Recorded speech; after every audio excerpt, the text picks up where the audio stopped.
అప్పుల బాధలు వెంటాడుతున్నాయా? అయితే 6 JVR వారి జాతిరత్నాలు ధరించండి. రఫ్ ఆడతాం,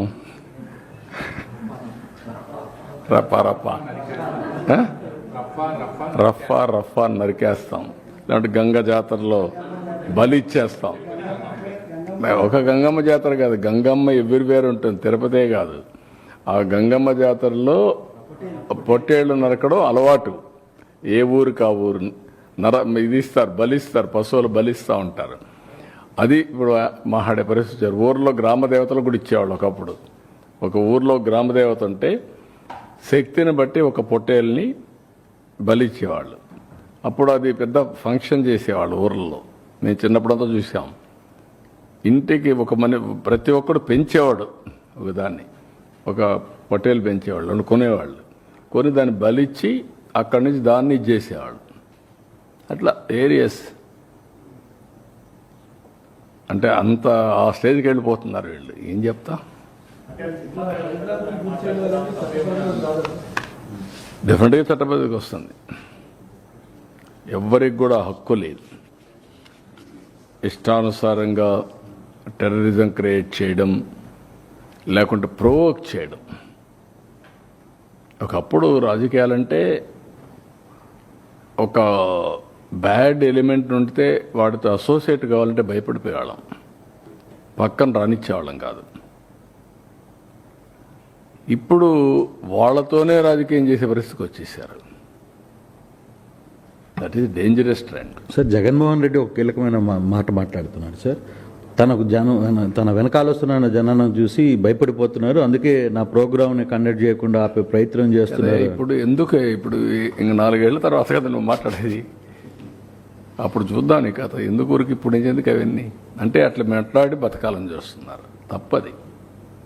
ఎవరు ఇది నేను ఎందుకే మీకు ఒక మాట చెప్పాను, విచిత్రమైనటువంటి మనస్తత్వాలు ఉండే వ్యక్తులు వారిగా ఉంటారు. ఎవరన్నా మాట్లాడతారా? పోలీసులు తిడతారా? పబ్లిక్ని తిడతారా? మనం చెప్పి మీరు నరికేండ్రా పోయేసని చెప్తారా మీరు? ఏంటి ఇవన్నీ? ఎవరన్నా ఎక్కడన్నా విన్నారా మీరు? ఎప్పుడన్నా చూసారా ఈ పోకళ్ళు ఈ రాష్ట్రంలో? ఈ రాష్ట్రంలో దేశంలో ఏ రాజకీయ నాయకుడైనా, ఏ రాజకీయ పార్టీ అయినా ఇలాంటి ఒరవడు ఉందా? చంపేయండి, పొడి చేయండి, లేదంటే ప్లే కార్డ్స్ పెట్టుకొని వచ్చి డెమాన్స్ట్రేట్ చేసి ఆనందపడిపోవడం. ఎక్కడికి పోతున్నాం? దాన్ని చూసి ఏం నేర్పిస్తున్నాం మన సమాజంలో? చాలా ప్రమాదం ఇవన్నీ. ఎమ్మెల్యేలందరినీ ఇళ్ళకి వెళ్ళమంటున్నారు ఏడాది పాలన సందర్భంగా. ఈ సందర్భంగా వచ్చినటువంటి నేతల్ని చంద్రబాబు గారి మేనిఫెస్టోని గుర్తు చేసుకున్నామని చెప్పేసి మొత్తం నేను ఆయన కూడా గుర్తు చేసుకొనే ప్రజలు చేశారు. అది మర్చిపోతే ఎట్లా? ఎందుకు ఇచ్చారు 11 సీట్లు? ఇట్లా ఏదో పనులు చేసే కదా. ఆ ఏదో పనులు చేస్తే ఏమవుతారు మీరు? రేపు అదే అవుతుంది. కానీ అది చేయడం తప్పు అంటాను నేను. సరే, బెట్టింగ్ వాళ్ళకు మీరు ఒక మాట అడుగుతున్నా, ఎవరై వెళ్ళిపోవడానికి?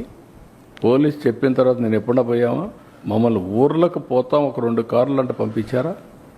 నేను ఎక్కడన్నా అబ్జెక్ట్ చేశారు? ఎవరన్నా పొమ్మంటున్నారు కదా. 10 కార్లకు పర్మిషన్ ఇచ్చి 5, 6కు 100 మందికి పర్మిషన్ ఇస్తే ఏం కావాలంటే మీకు? ఏమనుకుంటున్నారు మీరు? ఇరుకు సందుల్లో పోవడం, అక్కడ మీటింగ్లు పెట్టడం, స్టాంపేడ్లు కావడం, అక్కడి నుంచి ఇవన్నీ చేయడం, వైలెన్స్ క్రియేట్ చేయడం. ఎవరు నేర్పించారు మీకు ఇవన్నీ?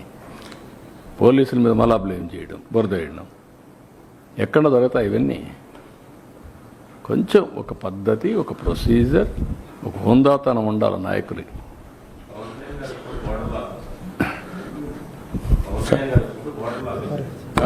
సార్, అరెస్టులు కూడా విషయం.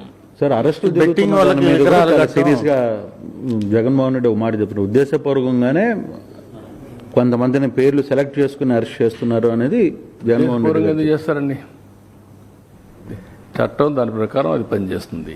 ఉద్దేశపూర్వకంగా ఎందుకు చేస్తారు? ఎందుకు చేయాలి సార్? మీకు అందరికీ తెలియదా శాండీ ఏం జరిగిందో? తెలియదా మీకు లిక్కర్లో ఏం జరిగిందని? కొత్త అది అంటే మేము ఏం చేసినా రాజకీయాల్లో ఉన్నాం కాబట్టి ఎవరు దీనిపైన యాక్షన్ తీసుకోవడం ఎటు కుదురుతాయి? కాబట్టి ఇది ఒక పద్ధతి ఉంటుంది, ఏదైనా ఒక జవాబుదారితనం ఉంటుంది. సార్, ఈ బెట్టింగ్ వాళ్ళకి విగ్రహాలు పెట్టడం ఎలా చూడొచ్చు సార్? బెట్టింగ్ వాళ్ళకి విగ్రహాలు పెడుతున్నారు. గంజాయి బ్యాచ్కి, బెట్టింగ్ బ్యాచ్కి, రౌడీలకి, హత్యలు చేసే వాళ్ళకి, అత్యాచారాలు చేసే వాళ్ళకి విగ్రహాలు పెడతారు. అందుకే మీరు ఒకసారి చరిత్రలో కూడా మీరు చూస్తే రాజకీయాలు మారిన తర్వాత ఇప్పుడు కొత్త బ్యాచ్ కొత్త విధానాలు తీసుకొస్తున్నారు. వాళ్లే హీరోస్గా, ఇటు రౌడీజం చేసేవాళ్ళు హీరోలు, ఊర్లో భయభ్రాంతులు చేసేవాళ్ళు హీరోలు, లా అండ్ ఆర్డర్ మెయింటైన్ చేసేవాళ్ళు చేతకాని వాళ్ళు అనే పరిస్థితి తీసుకొస్తున్నారు. బెట్టింగ్ కట్టడం తప్పు కదండి. గంజాయి రాష్ట్రంలో ఎట్టుందండి ఒకప్పుడు, ఇప్పుడు కంట్రోల్ అయిందా లేదా, ఇంకా పూర్తిగా అయిందని నేను చెప్పను. నేను అప్పుడు ఎలక్షన్ అప్పుడు కూడా చెప్పా, గంజాయి అనేది అడిక్షన్. ఒకసారి అడిక్షన్ అయినాక వాడు మానలేడు, ఆ పరిస్థితిలో ఉంటారు. బట్ ఎక్కడ ప్రొడక్షన్ లేకుండా చేస్తున్నాం, మక్కిలిరగొట్టేస్తామని చెప్తాను, ఈగలు పెట్టాం. ఇంకా చేయాల్సిన చాలా ఉంది.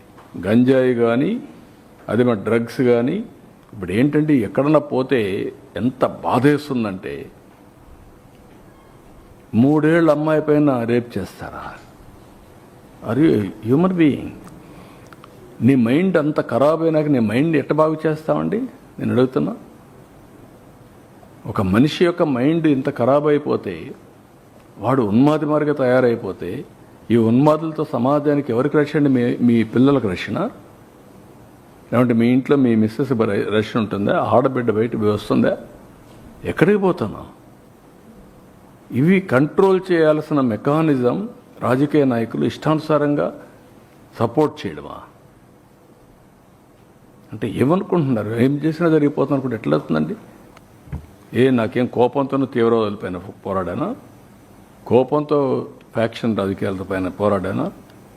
నా కోపంతో లేకపోతే కమ్యూనల్ వైలెన్స్ పైన పోరాడానా? రౌడీల పైన పోరాడానా?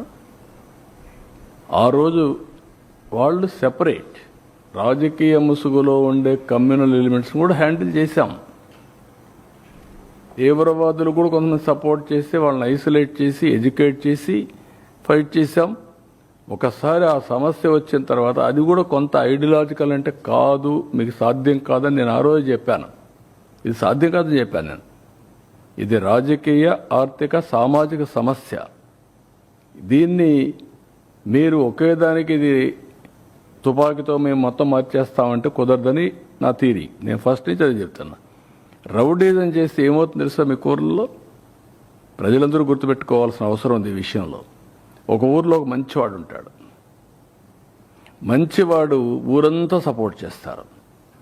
ఒకడు రేప్ చేసో, మర్డర్ చేసో, లేదంటే ఇంకొక తప్పుడు పని చేసి జైలుకి పోయి వస్తాడు. వాడు బస్తీ మీద సవాలంటాడు. పెద్ద మనిషి సరెండర్ అయిపోతాడు. నాకెందుకు వచ్చింది వాడితోని? ఊరంతా సరెండర్ అయిపోతారు.